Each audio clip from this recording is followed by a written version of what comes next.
Ყველას გულით მოგესალმებით. დღეს ორშაბათია და ორშაბათობით ტრადიციულად ვიკრიბებთ ხოლმე რადიო იმედის ეთერში და ვსაუბრობთ ბიზნესის შესახებ. დღეს აუცილებლად გვინდა ვისაუბროთ ტურიზმთან დაკავშირებით, რადგან როგორც ვიცით, სოფლიოში განსაკუთრებული მდგომარეობაა შექმნილი, როგორ იცვლება, როგორ შეიცვლება ზოგადად საქართველოში ტურისტული პროექტები, რა მოხდება ამ მიმართულებით და რა ხდება დღეს ბაზარზე. ამ თემაზე სასაუბრად გვყავს გიორგი დოლიძე. გიორგი გახავთ HSC გრუპის დამფუძნებელი. გიორგი, მოგესალმებით. მოგესალმებით, მადლობა მოწვევისთვის. გიორგი, ძალიან საინტერესო სიტუაციაა დღეს მსოფლიო ბაზარზე ტურიზმის მიმართულებით, იმიტომ რომ რამდენიმე წერტილში ცხელი წერტილებია, ომი მიმდინარეობს, იბომბება. ჩვენ ვიცით, რომ ახლო აღმოსავლეთის კონფლიქტი ძალიან დიდ გავლენას ახდენს ტურიზმს. ზოგადად როგორ მიმოიხილავდით, რა ხდება დღეს მსოფლიოში ტურიზმის მიმართულებით და რა მდგომარეობაა დღეს? კი ბატონო, დღეს როგორც ყველას მოიხსენება, მიმდინარეობს საკმაოდ დაძაბული ვითარება ახლო აღმოსავლეთის რეგიონებში. აღსანიშნავია ის ფაქტი და გარემოება, რომ ახლო აღმოსავლეთიდან შემოსული ტურისტები და ასევე ისრაელიდან, ესაა ჩვენს სტატისტიკაში ერთ-ერთ მოწინავე ადგილზე მყოფი მიმართულებები, საიდანაც საქართველო მარაგდება იმ მასით, ესე ვთქვათ, რაც ძალიან დიდ ციფრებს წერს ზოგადად საქართველოს ტურიზმის სტატისტიკაში. აქედან გამომდინარე, როდესაც ჩვენთვის ორ სტრატეგიულად მნიშვნელოვანი მიმართულებიდან იხსნება რეისები, მიმდინარეობს აქტიური, ესე ვთქვათ, საომარი მოქმედებები, თავისთავად რეისების გაუქმებას მოყვება იმ რეზერვაციების გაუქმებაც სასტუმროებში, რომლებიც გაკეთებული ჰქონდათ მათ შორის უკვე გასული წლის შემოდგომის პერიოდიდან, ზამთრის პერიოდიდან და ასევე ამ სიტუაციას მოკლევადიან პერიოდში ამძაფრებს ის ფაქტი, რომ მარტსა და აპრილში იყო ემირატებში და ისრაელში, ესე ვთქვათ, რელიგიური დღესასწაულები, სადაც გამოირჩეოდნენ ხოლმე. ჩვენთვის კი იყო ეს დაბალი სეზონი, ესე ვთქვათ, საქართველოსთვის ზოგადად, მაგრამ ამ დაბალ სეზონს ერთგვარ ხიბლს ზენდა და დატვირთულობის ძალიან მაღალი აღმასვლა ჰქონდა ხოლმე. არაბი ადამიანები, ტურისტები ძალიან ბევრი და ისრაელიდან ებრაელები, იმიტომ რომ იყო რამადანის და პასექის დღესასწაულები თითქმის უკვე ერთმანეთს ებმეოდა მარტიდან მოყოლებული აპრილზე და ჩვენ გასული წლის მარტის და აპრილის სტატისტიკითაც თუ ვიმსჯელებთ, მარტი 2025-ში ჰქონდა ასევე ეს იყო ისტორიული მაქსიმუმი, რომელიც 70% შეადგინა დატვირთულობა და აპრილი ეს იყო ნამდვილად რეკორდული მანიშნებელი 92% დატვირთულობა შესაბამისად. ჩვენ აქედან გამომდინარე უკვე 2026-ის სტატისტიკას და ფორკასტიც ამაზე დაყრდნობით ჰქონდა და 28 თებერვალს ეს ყველაფერი უახლოეს, ჯერჯერობით მარტის პერიოდში სამწუხაროდ იმედები გაგვიცრუდა, თუმცა აღსანიშნავი არის ასევე ის გარემოება, რომ 2026-ში შესაძლებელია თუ ყველაფერი დღეს არის მსჯელობის საგანი, რა იქნება, როგორ იქნება და დამოკიდებული არის იმ ვითარებებზე, რამდენად გაგრძელდება თუ არ გაგრძელდება და ყოველი დღე ფაქტიურად არის გადამწყვეტი ფაქტორი ტურისტების შემოდინების განახლების აი ამ ორი მიმართულებიდან. იმ ფრენებიდან, რომელიც ჩვენ სხვა ბაზრებიდან გვაქვს, განსაკუთრებით პირდაპირი ფრენები, რომელიც ძალიან კომფორტული, დაცული და უსაფრთხოა ევროპისთვის, ვიმედოვნებ, რომ თუ ეს ყველაფერი გასცდა მარტის თვეს გადავიდა აპრილში, საბედნიეროდ ჯერჯერობით აპრილზე ძალიან ბევრი რეზერვაცია არ არის ჩახსნილი, თუმცა მარტი საკმაოდ პროცენტულობით ნახევარსაც კი გადასცდა რეზერვაციების, რაც გაგვიუქმდა სამწუხაროდ. ახლა ვფიქრობთ, რითი შეიძლება ეს ყველაფერი დაბალანსდეს და შეივსოს იმ შემთხვევაში, თუ გასცდება აღნიშნული საომარი მოქმედებები მარტის შემდგომ პერიოდს და გადავა აპრილში. საბედნიეროდ 2025-ში სახელმწიფოს მხრიდან იყო განხორციელებული იმდენად კარგი და დადებითი სტრატეგიული ნაბიჯები, როგორიცაა ევროპიდან არაერთი პირდაპირი ფრენის დამატება, ეს მაიმედებს იმაში, რომ ჩვენ შევძლებთ მოკლევადიან პერიოდში უფრო მეტი, ასე ვთქვათ, კარგი ოფერი გავუკეთოთ ევროპელებს და ევროპელები მოვიზიდოთ საქართველოში, იმიტომ რომ ისინიც, როდესაც კოლეგებთან ვსაუბრობთ ხოლმე, მაინც ერიდებიან უსაფრთხოებიდან გამომდინარე გადაჯდომით რეისებს, რომელიც შეიძლება მეზობელი ქვეყანა თურქეთის გავლით მოდიოდეს და როდესაც ჩვენ პირდაპირ ფრენას თავაზობ დაახლოებით 10-12 და შეიძლება უფრო მეტი ლოკაციიდანაც ევროპის მიმართულებით ეს ვფიქრობ ძალიან დამაიმედებელი გარემოება არის ჩვენთვის. ასევე შესაძლებელია გაცილებით უფრო მეტად გააქტიურდეს ევროპოდიში მეზობელი ქვეყნების მიმართულებები, რომლებსაც სახმელეთო გზითაც უკავშირდებით და ასევე თუმცა აზერბაიჯანთან სახმელეთო გზა დაკეტილია და ფიზიკურად შეუძლებელია. განსაკუთრებით საინტერესოა ბოლო პერიოდში ინდოეთიდან და ჩინეთიდან გაზრდილი ტურისტების რაოდენობა ხომ არ შეიცვალა აღნიშნული საომარი მოქმედებების გამო ტურისტული ნაკადების შემოდინება საქართველოში ინდოელ ტურისტებს გულისხმობ და ჩინელ ტურისტებს გულისხმობ.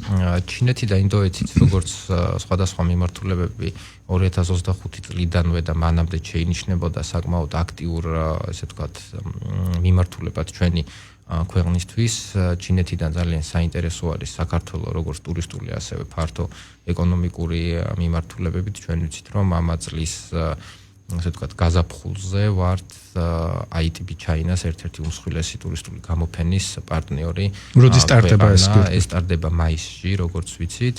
შესაბამისად ეს კიდევ უფრო ცხადყოფს იმას რომ ძალიან დიდი პოპულარიზაციით გამოირჩევა საქართველოს ჩინეთის მიმართულებით და ეს ორი ქვეყანა ერთმანეთს ეხმარება ესე ვთქვათ თავისი პოტენციალის უკეთ წარმოჩინებისთვის. როდესაც ამხელა გამოფენაზე ძალიან ბევრჯერ და თვალსაჩინო ადგილებში გაიჟღერებს საქართველოს სახელი, ვფიქრობ კიდევ უფრო ახალისებს იმ დადებით მარკეტინგებთან ერთად, რომლებიც ასევე 2025 წლიდან მოყოლებული ძალიან აქტიურ და კარგ ფაზაშია სწორედ იმ მიზნობრივ მარკეტებზე და იმ მიზნობრივ მიმართულებებზე, საიდანაც ფრენები დაგვემატა ჩვენ 2025-ში. რაც შეეხება ამ ეტაპზე საომარი პირდაპირ რეისებიც გვაქვს ჩინეთიდან. რეისებიც გვაქვს და სწორედ ესაა რომ თუ პირდაპირ რეისი არ იქნებოდა, მაშინ ჩინეთიდან უნდა ისევე ემირატების გავლით ძირითად შემთხვევაში მომხდარიყო საქართველოს ჩამოსვლა.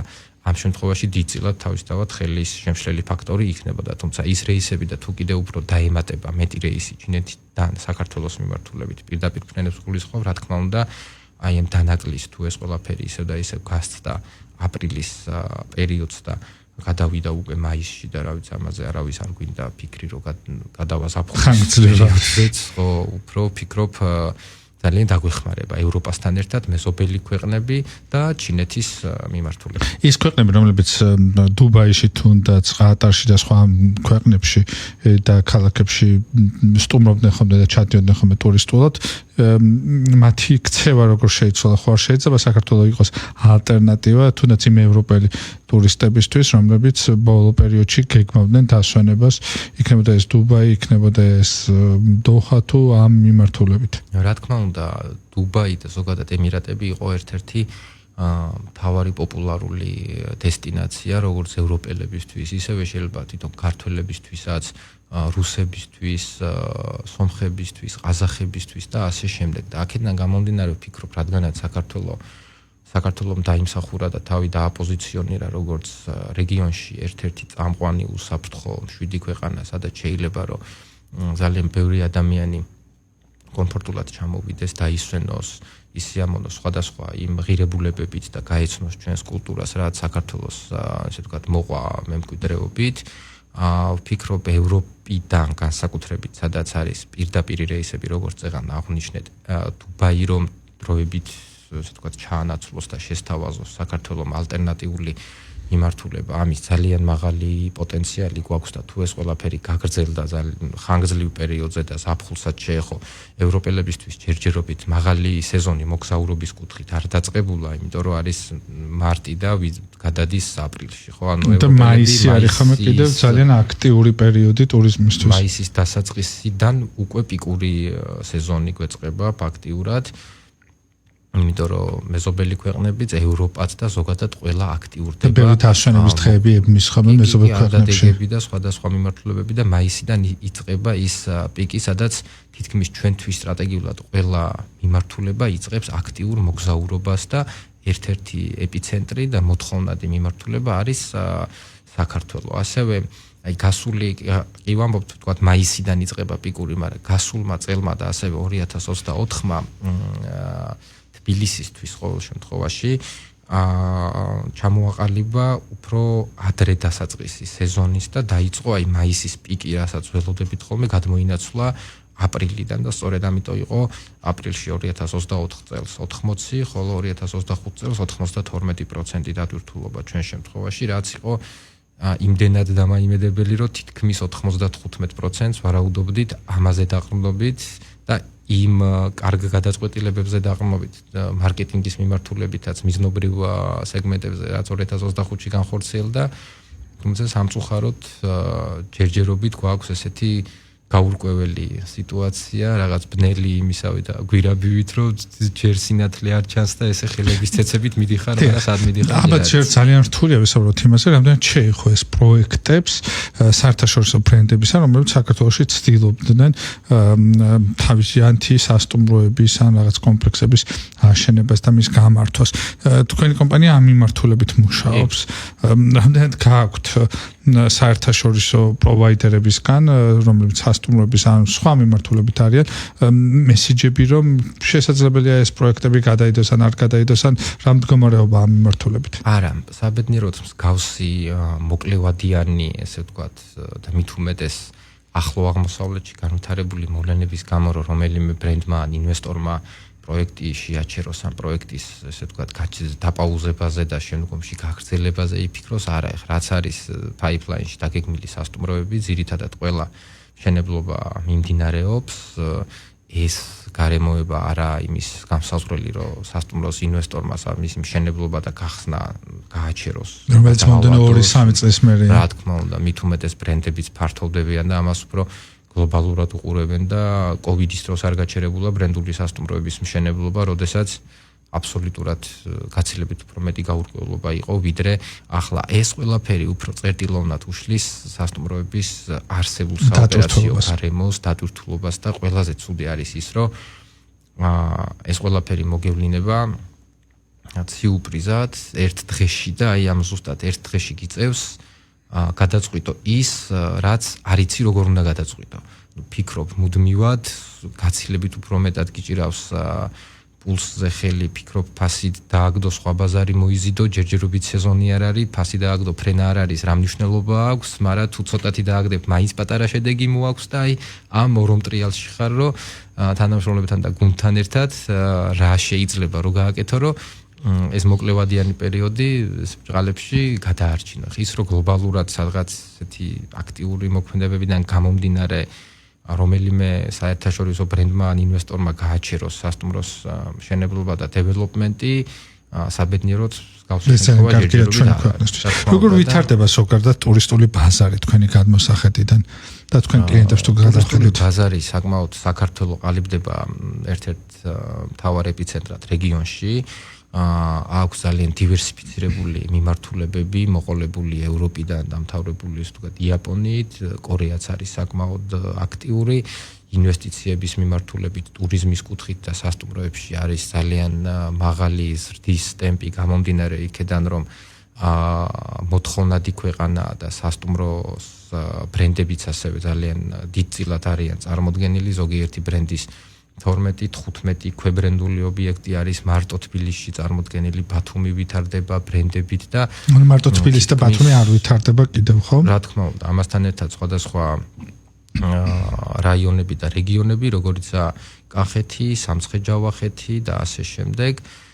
შესაბამისად, ვფიქრობ, რომ უახლოეს პერიოდში თუ სწორად მახსოვს 300-მდე ახალი ობიექტია დაგეგმილი 2026-28 წლებში. აქედან 18,000 ოთახია pipeline-ში და 40,000-მდე საწოლი და 30 საერთაშორისო ბრენდი იქნება აი ამ 300 ობიექტიდან. ეს ძალიან დიდი ციფრია საქართველოსთვის. რა თქმა უნდა, ეს ყველაფერი იმას უსვამს ხაზს, რომ რამდენად არის საინტერესო როგორც ინვესტორებისთვის, ადგილობრივი საერთაშორისო დონის ინვესტორებისთვის, ასევე სასტუმროების საერთაშორისო ბრენდებისთვის და ქსელებისთვის. იმიტომ რომ ჩვენ თუ დაახლოებით 10-15 წლის წინ გავიხედავთ პერიოდში, ვნახავთ, რომ გაცილებით უფრო დიდი ბიუროკრატია იყო საჭირო ბრენდების მოსაზიდად, გაცილებით უფრო ბევრი, ესე ვთქვათ, აკინძული დოკუმენტაციის შევსება და მტკიცება, რატომ მაინც და მაინც კონკრეტული ეს ბრენდი უნდა გაიხსნას ამა თუ იმ ლოკაციაზე და იყო გაცილებით უფრო რთული feasibility კვლევები, როგორც ლოკაციის, ასევე ქალაქის, იმ ქალაქში რომელ მისამართზე, ესე ვთქვათ, რა კონცეფციის სასტუმროები შეიძლება აშენებულიყო და ერთი სიტყვით ძალიან დიდხანს იწელებოდა ხოლმე ეს დარწმუნების პოლიტიკა ბრენდებთან, მაგრამ საბედნიეროდ უკვე იმდენი მაგალითი მიეცა ბრენდებსაც, ინვესტორსაც, რომ დღეს სხვანაირად მეგობრულად არიან განწყობილები, სხვანაირად თვითონაც მოტივირებულები არიან, რომ რაც შეიძლება მეტად განავითარონ მათი ბრენდები და ქვებრენდები საქართველოს. ზოგიერთ ბრენდს 25 ქვებრენდი აქვს და შესაბამისად არის წარმოდგენილი დივერსიფიცირებულად სხვადასხვა კატეგორიის, სხვადასხვა კონცეფციის ობიექტებით. ეს ყველაფერი კონკურენციასაც ქმნის უშუალოდ მათ შორის, რა თქმა უნდა, თვითონ ქვეყანაში, როდესაც ერთბაშად გემატება და ასე სწრაფად ვითარდება, რაღაც კუთხით შეიძლება მოთხოვნა მიწოდებას გადააჭარბოს, რაღაც კუთხით შეიძლება მიწოდება მოთხოვნას გადააჭარბოს. ეს არის ჩვეულებრივი საბაზრო ეკონომიკა, რასაც ხან, ასე ვთქვათ, მუდმივად სწორხაზოვნად რო იყოს დაბალანსებული სასტუმროს ოთახების და ჩამოსული ტურისტების რაოდენობა, ალბათ წარმოუდგენელია. ხან იქნება მეტი, ხან იქნება ნაკლები. რაც თავარია წლიურ ჭრილში გულისხმობ, კი ბატონო, და რაც თავარია ინფრასტრუქტურა ვითარდება და ქვეყანა არა მარტო ტურიზმის ინვესტორისთვის, ანუ ზოგადად ქვეყნის პრესტიჟი და ქვეყნის იმიჯია, მე ვფიქრობ, ამდენი საერთაშორისო ბრენდი, როდესაც არის წარმოდგენილი. 300 სასტუმროს 300 დაგეგმილი არის უახლოეს 2 წელიწადში. ერთ-ერთ წინა გადაცემაში მყავდა უძრავი ქონების მიმართულებით. წარმოადგენელი, რომელიც ამბობდა, რომ სტრუქტურა სასტუმროებისა შეიცვალა უძრავი ქონების ბაზარზე.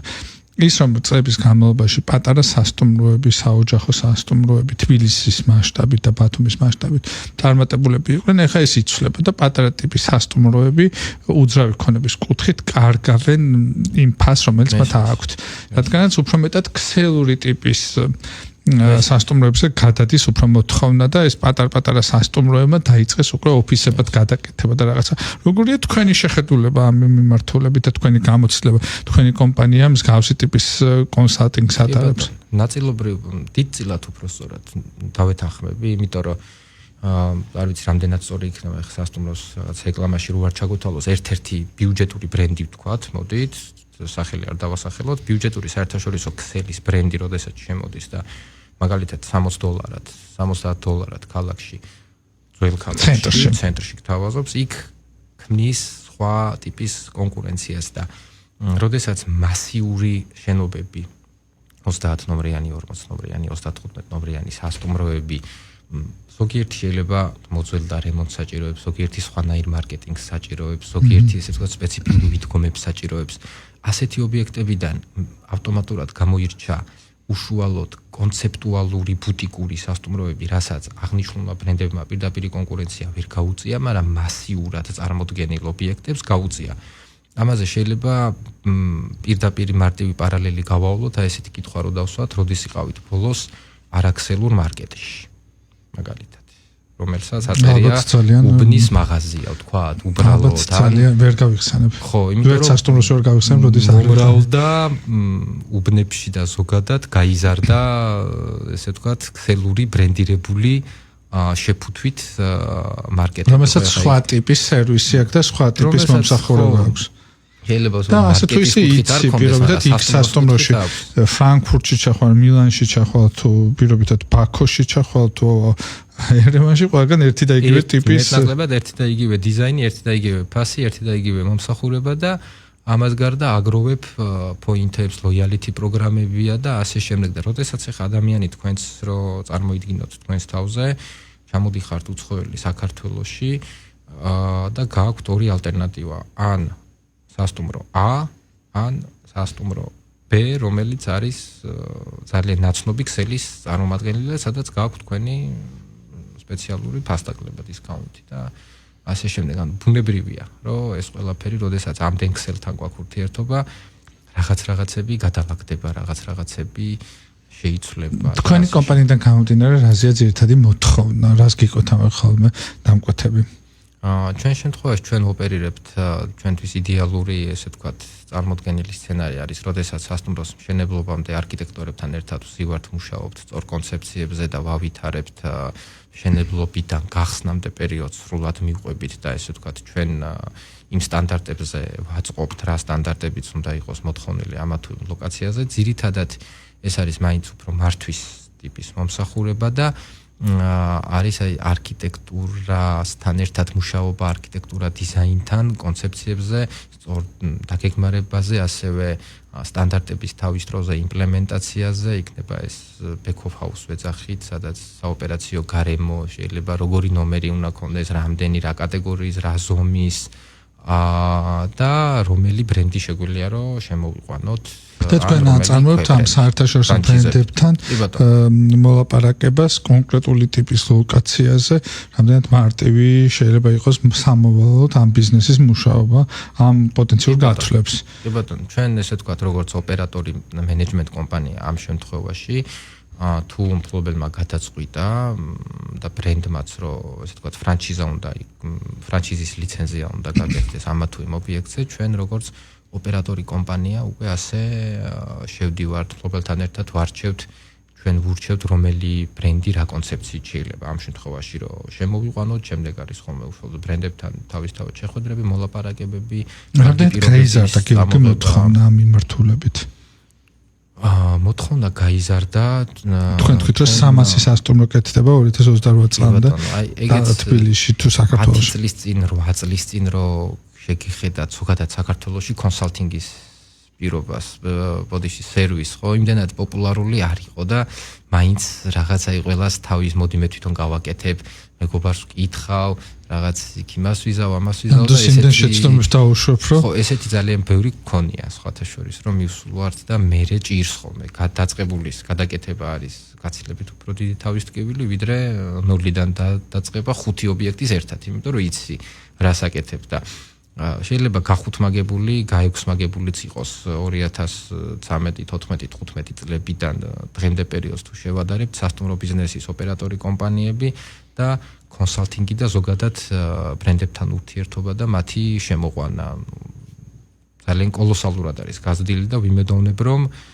რაც დრო გავა კიდევ უფრო მეტად დაიმკვიდრებს hospitality consulting-ი თავს საქართველოში და ნამდვილად რა არის ხომ ამაყება ამ სფეროში რო ვარ ჩართულები. დიახ, გიორგი, რა არის ყველაზე მოთხოვნადი პროდუქტი ამ მიმართულებით?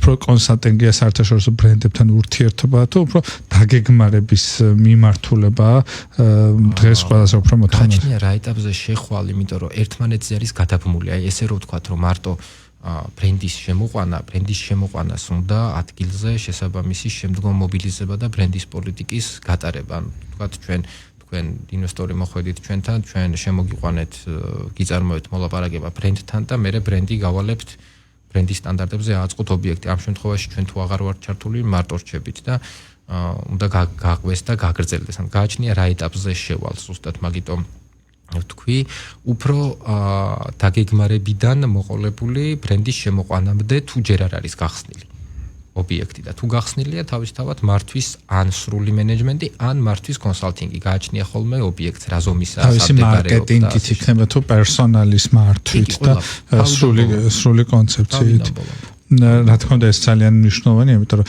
ვინც ტურიზმის სფეროშია დაკავებული, ძალიან უჭირთ ხოლმე მერე პატარ-პატარას თუ ეს ქსელური არ არის, რაღაც ტიპის სტანდარტების მიღწევა, მაგრამ არა მარტო სტანდარტების მიღწევა, არამედ ამ სტანდარტების შენარჩუნება არის ხოლმე მერე ყველაზე რთული.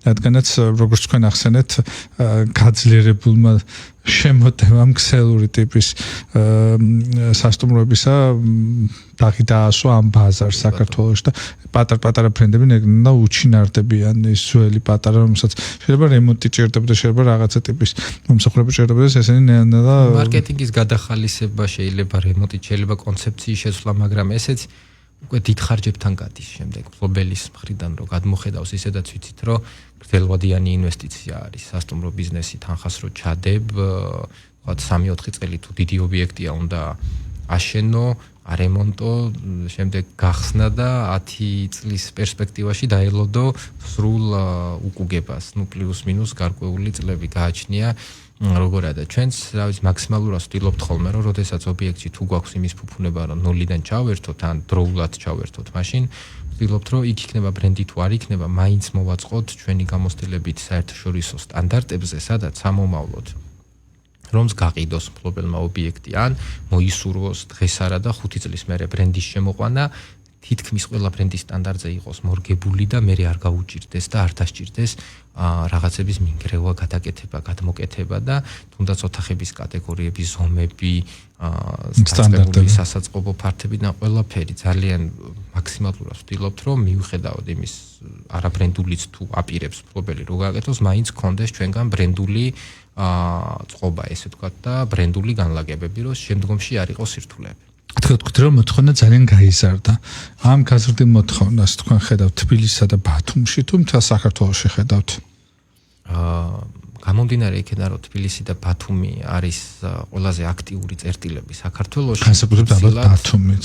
ბათუმში ბრენდულმა ვთქვათ აპარტამენტებმა და კონდო ჰოთელებს ეძახიან კომბინირებული ვარიანტი, სადაც არის რომ ერთ დიდ მასიურ შენობაში არის ბრენდული სასტუმროც, აპარტამენტები, სხვადასხვა ვთქვათ კაზინოს ინფრასტრუქტურა, ბიზნეს ცენტრი და ასე შემდეგ. ამან ერთმა შენობამ მარტო ჩვენ შემთხვევაში, სადაც ვართ ჩართულები, მარტო 800 აპარტამენტი შემატა ბათუმის ბაზარს, ხო და 800 აპარტამენტი რა თქმა უნდა ძალიან დიდი და მასშტაბურია ბათუმისთვის და არა მარტო ბათუმისთვის. არა მარტო ერთ წელს არ ხდება, ყოველწლიურად იხსნება და ემატება. აქედან გამომდინარე ზუსტად ამან გახადა ერთ-ერთ ეპიცენტრაცაც ბათუმი, თბილისი თავისთავად, შემდგომ არის კახეთი შეიძლება ითქვას, სამცხე-ჯავახეთი, ბორჯომის მიმართულებითაც. სხვა ტიპის მოთხოვნა არის ალბათ. ხო, ყველა არამასობრივი ტიპის სასტუმროებს, როგორც 800 ნომრიან, როგორც მე დასახელეთ, ანუ უფრო პატარა. უფრო შედარებით ბუტიკური, ავთენტური, ესე ვთქვათ, უნივერსალური ტიპი, სადაც ყველა სეგმენტის ადამიანი შეძლებს, რომ ჩავიდეს და არ იყოს მიბმული, თქვათ, რადგანაც კახეთია, მაინც და მაინც არ უნდა იყოს მიბმული ამ ღვინო და ვაზზე, რომ აუცილებლად თუ კახეთში ვაკეთებ სასტუმროს, ამიტომ უნდა მე იქ მქონდეს ქვევრი. არა, შეიძლება კახეთში გავაკეთოთ ძალიან მაგარი ობიექტი, ოღონდ იყოს, ესე ვთქვათ, ყველა სეგმენტისთვის საინტერესო და ჩვენ თვითონ ხელოვნურად არ შევავიწროვოთ, მარტო ღვინის ტურიზმით დაინტერესებული იმაზე არ მივმართოთ, ესე რომ ვთქვათ რა. რომელიც შეიძლება მუსლიმანური ქვეყნების წარმომადგენლებს საერთოდ არ აინტერესებდეთ. ხო, აქ არა შეიძლება არ იყოს მუსლიმანური ქვეყნის წარმომადგენელი, მაგრამ მაინც და მაინც თბილისში რო ჩამოდის, კახეთში არ წავიდეს ღვინისთვის. ხო, შეიძლება კახეთში სხვა მიზნისთვისაც წავიდეს. მე არ ვაკნინებ ღვინის კულტურას და კულინარიას, პირიქით ძალიან მიყვარს და ვაფასებ და ერთ-ერთი ჩვენი კულტურის განუყოფელი კომპონენტია, მაგრამ როდესაც ჩემი გამოცდილებით ისევ შეიძლება სხვა აზრი ჰქონდეს ან ინვესტორს ან კოლეგას, მაგრამ როდესაც სასტუმროში იდება დიდი ინვესტიცია, კონკრეტულად ერთ ვიწრო კონცეფციას არ უნდა იყოს მიბმული მიუხედავად ლოკაციის. მე ასე მგონი, თუ ეხა ქარხანა არის სადღაც და ქარხანის ტერიტორიაზეა შესაძლებელია, მაგრამ ის ზოგადად მაგალითს ვიხსენებ ხოლმე, ყაზბეგი რამ განავითარა, რომელმა ობიექტმა, რომელი იყო პირველი და რატო, ხო იქ არც ესე ვთქვათ, ლუცსა და ხინკალზე არ წასულა, მაინც და მაინც იქაური კულტურაზე დაფუძნებული კულინარიით და კონცეფციით, რომ მერე განვითარებული. არა, გაკეთდა ობიექტი, რომელიც ყველა მეტნაკლებად კულტურის მქონე და ინტერესის მქონე ადამიანისთვის იყო საინტერესო და შემდგომ უკვე ზუსტად კახეთში საკმარისი შატოები გვაქვს, ესე ვფიქრობ და შატოა და სასტუმრო. ამ შემთხვევაში ძალიან ბევრი ობიექტია ისეთი, რომელიც საოჯახო მეღვინეობა, საოჯახო კულინარიული მიმართულება და შატო ვიწრო 20, 25, 30 ოთახი, როდესაც გაქვს თავისთავად შეიძლება რომ ამ ვიწრო მიმართულებაზე მიმართო და საკმაოდ აქტიურად მუშაობენ და უკვე როდესაც ადამიანი დიდ ინფრასტრუქტურაში ჩადის, იქნება ეს სასტუმრო თუ რეზორტი, ამ შემთხვევაში როდესაც გამოვა კახეთში იმავე რაიონში, სადაც შეუძლია რომ ოჯახებს ესტუმროს და პატარ-პატარა ბუტიკ სასტუმროებს და ის ღვინის თემა დაიკმაყოფილოს და დაინტერესდეს, ხო? ეს უფრო გამართლებულია, ვიდრე რომ ყველა დიდ სასტუმროში გქონდეს ინდივიდუალურად ჩადებული მარტო ღვინის პერსპექტივები. ესაა ჩემი აზრი. გიორგი, რადგან ჩვენ საერთოდ იწურება, მინდა პროგნოზისკენ წავიდეთ, როგორ ფიქრობთ, რა შეიცვლება მომდევნო პერიოდის განმავლობაში საქართველოში ტურიზმის ბიზნესში და რა იქნება თქვენი აზრით საქართველოს ტურისტული პოტენციალის სხვა მიმართულებით წაყვანის გზები? თქვენ თქვით, რომ მაისში ძალიან დიდი გამოფენა იგეგმება რომელშიც ბევრი ქართული კომპანია მიიღებს მონაწილეობას და ახალი ბაზრის, კი არა, უფრო განახლებული ბაზრის ჩინეთისკენ იქნება ქართული ტურისტული ყურადღება გადატანილი. რა არის თქვენი პროგნოზი?